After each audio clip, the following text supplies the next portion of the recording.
guys, gagawa tayo ng Bicol Express. My version. My version kasi lagyan natin ng Baguio beans. So, igisa ko na ang bawang guys. Nagtatanong sila, ano ba ang dapat? Bawang ba o sibuyas? Mas mabango ang bawang pag nauna.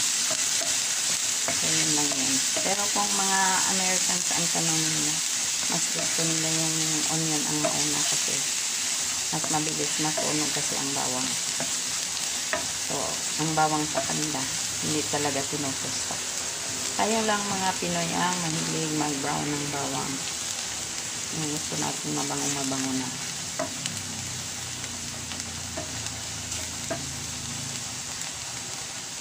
So, sunod ko na ang sibuyas.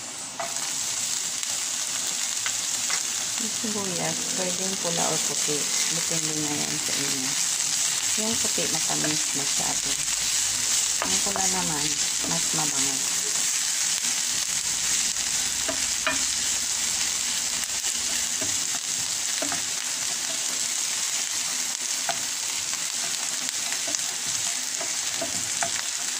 So, sunod ko na ang sili. Ayan ko guys. Siling babuyo yan.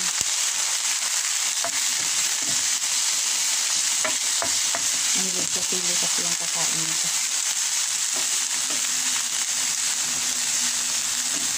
Tapos, sunod na natin ang Baguio beans. Ayan.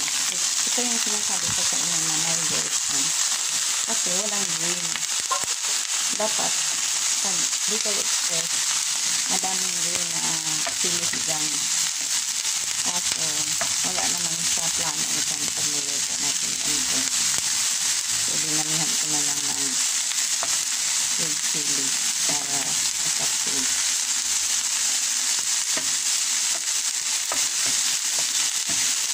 Baka sabihin nyo gising-gising yan. Hindi ko gising-gising.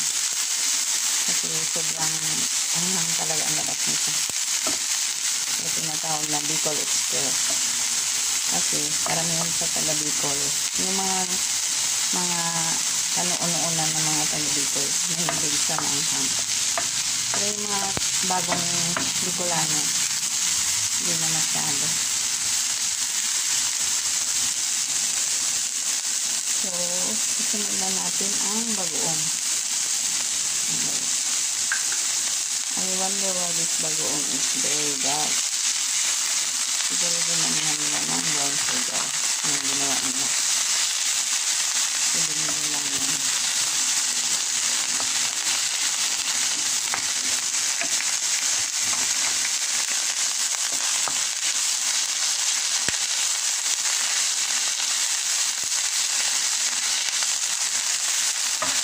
Sunod na natin ang karne. Ito ay na-pressure cook na guys. So, sobrang lambot niya.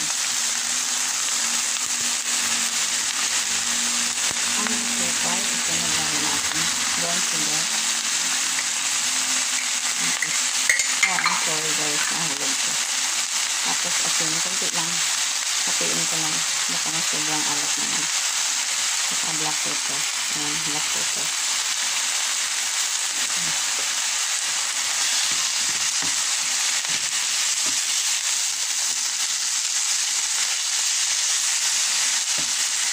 Tapos isunod na natin ang gata.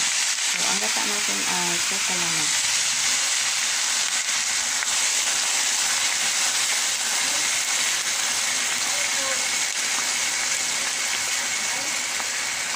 So, ayan guys. Ayan, tapos na. So, in a few minutes, ready to serve na ito. So, thank you so much guys for watching.